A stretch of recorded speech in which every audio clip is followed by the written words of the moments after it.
এরকম যদি ডিমের কোরমা আমাদের বাসায় থাকে তাহলে তো মাংসের কোনো প্রয়োজনই হয় না, রোস্ট করার কোনো দরকার নেই। এভাবে কিন্তু আমাদের বাসায় গেস্ট আসলে আমরা কিন্তু খুব সুন্দরভাবে পোলাও করে এরকমের ডিমের কোরমা করে কিন্তু আমরা দিতে পারি গেস্টকে।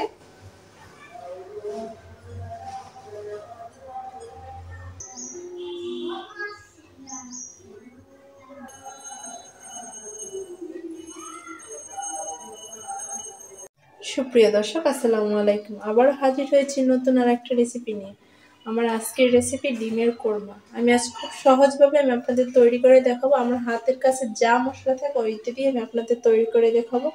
আমি আগে থেকে ডিমটা সেদ্ধ করে নিয়েছি, ভালোভাবে খোসা ছাড়িয়ে নিয়েছি, একটু দুই ছাড় দিয়ে একটু চাকু দিয়ে কেটে নিয়েছি।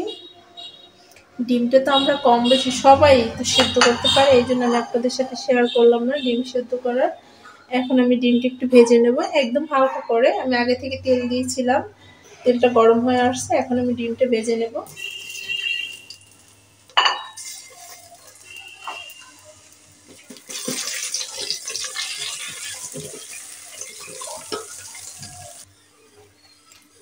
আমি এখানে মুরগির ডিম নিয়েছি, আপনারা চাইলে হাঁসের ডিম নিতে পারেন, কোয়েল পাখির ডিম নিতে পারেন।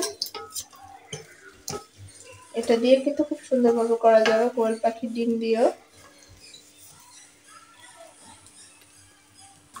ডিমগুলো আমার ভাজা হয়ে গেছে, এখন নামিয়ে ফেলবো। যেহেতু এটা কোরমা, একদম হালকা ভাজা দিতে হবে।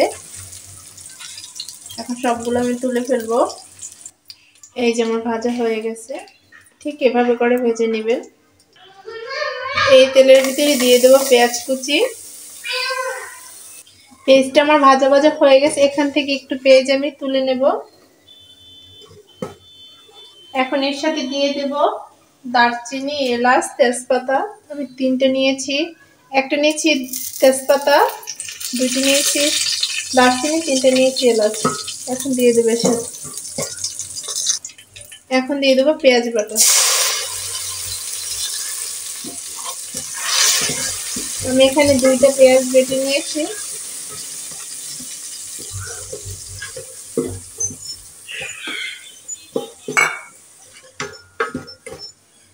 পেঁয়াজটা একটু ভেজে নেব। এর সাথে দিয়ে দেবো 1 চামচ আদা রসুন বাটা, সাথে একটু জিরাও আছে।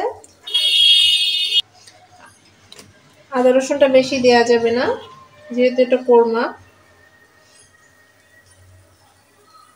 অল্প করে দিতে হবে। দুইটা কাঁচা মরিচ,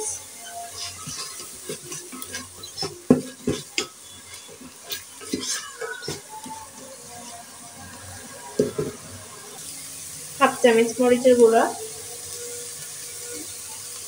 এখন একটু পানি দিয়ে মশলাটা কষিয়ে নেব।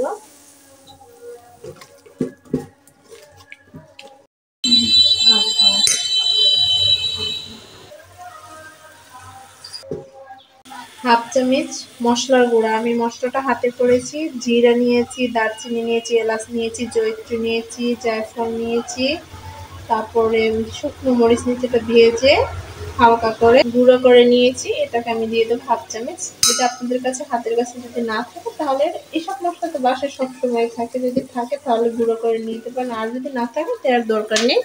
দারচিনি, এলাচ ওটা দিলেই হবে, সমস্যা নেই। মশলাটা কষানো হয়ে গেছে, এখন ডিমগুলো দিয়ে দেব।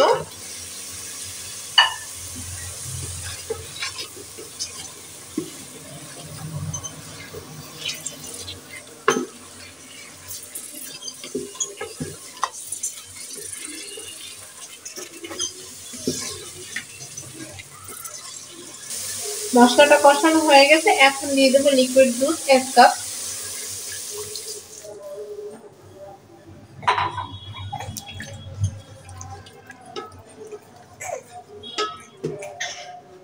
ঢাকনা দিয়ে দিলাম। বলক চলে আসছে, এখন আমি ঢাকনা তুলে ফেলবো আর ঢাকবো না।